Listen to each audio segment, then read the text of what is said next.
भगवान श्री कृष्ण जो कि भगवान विष्णु के 8वें अवतार के रूप में धरती पर जन्म लेते हैं।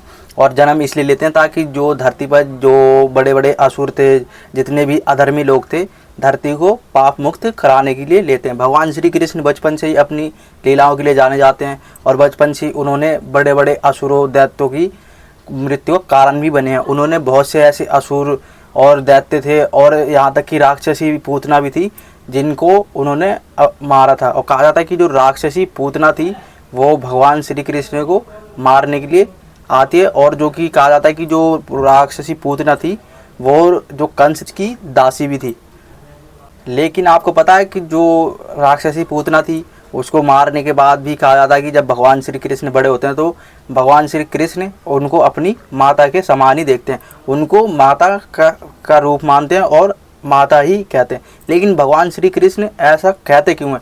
जो राक्षसी अब ये भगवान श्री कृष्ण को मारने आई है, अब भगवान श्री कृष्ण बदले में उन्हें माता कह रहे हैं। अब आप ये खुद सोचो कि कोई आपका आहित करने के लिए आ रहा है और आप उसके बारे में अच्छा ही बोल रहे हो, उसके शुभचिंतक ही बन रहे हो, तो ऐसा भगवान श्री कृष्ण ने किया क्यों?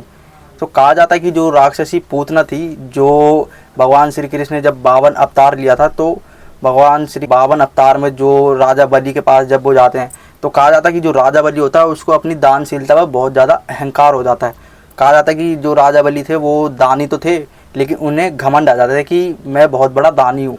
तो जो भगवान श्री विष्णु भगवान होते हैं वो 52 अवतार में राजा बलि की परीक्षा के लिए आते हैं। अब वहाँ पर जब राजा बलि यज्ञ कर रहे होते तो वहाँ पर ही भगवान विष्णु के 52 अवतार पहुँच जाते हैं।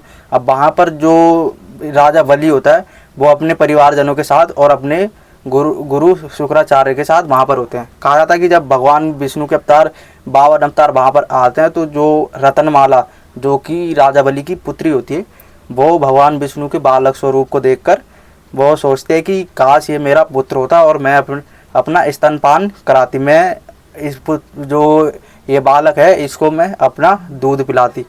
तो जो भगवान श्री वो विष्णु के अवतार होते हैं वो इस चीज़ को समझ जाते हैं और वो समझ जाते हैं कि ये कन्या चाहती क्या है।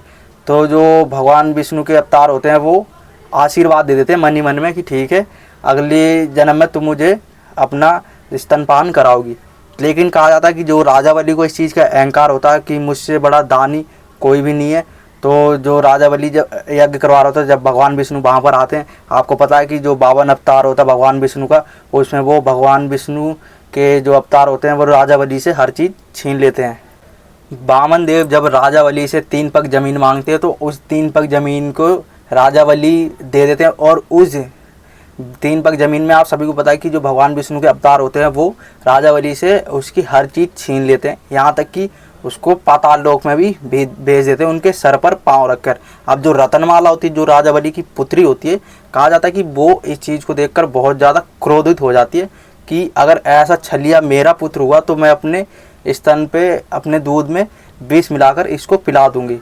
तो कहा जाता है कि जो रतनमाला थी वो जो भगवान श्री कृष्ण का जब जन्म हुआ तो उस समय में वो जो रतनमाला थी वही पूतना बनकर आती है और भगवान श्री कृष्ण को आपने देखा होगा कि बचपन में वो दूध पिलाने के लिए आती है। अब भगवान जो श्री कृष्ण होते हैं वो दूध तो पीते हैं लेकिन साथ में ही उसकी मृत्यु का कारण भी बन जाते हैं। जो पूतना होती है भगवान श्री कृष्ण उसकी मृत्यु कर देते हैं और पूतना जो होती है उसकी भगवान श्री कृष्ण के हाथों से मृत्यु हो जाती है। भले ही भगवान श्री कृष्ण जो पूतना होती है उसकी मृत्यु का कारण बनते हैं, उसकी मृत्यु हो जाती है श्री कृष्ण के हाथों में से। लेकिन जो आपको भी पता है कि जो पूतना होती है वो आई तो माँ का रूप लेकर ही आती है ना, कि मैं भगवान श्री कृष्ण को दूध पिलाने आई हूँ, तो वो तो माँ के रूप में ही आती है। अब जो भगवान श्री कृष्ण होते हैं वो तो माँ ही समझते हैं और उनको माँ की तरह ही भगवान श्री कृष्ण अपनी माँ समझ कर ही उन्हें दूध पीते हैं। क्योंकि आप सभी को पता है कि जो पूतना होती है वो इसलिए आई होती है कि मैं जब अब इस पुत्र को अपना दूध पिलाऊंगी तो ये बहुत शक्तिशाली हो जाएगा। वो माँ की तरह ही आती है श्री कृष्ण को दूध पिलाने के लिए।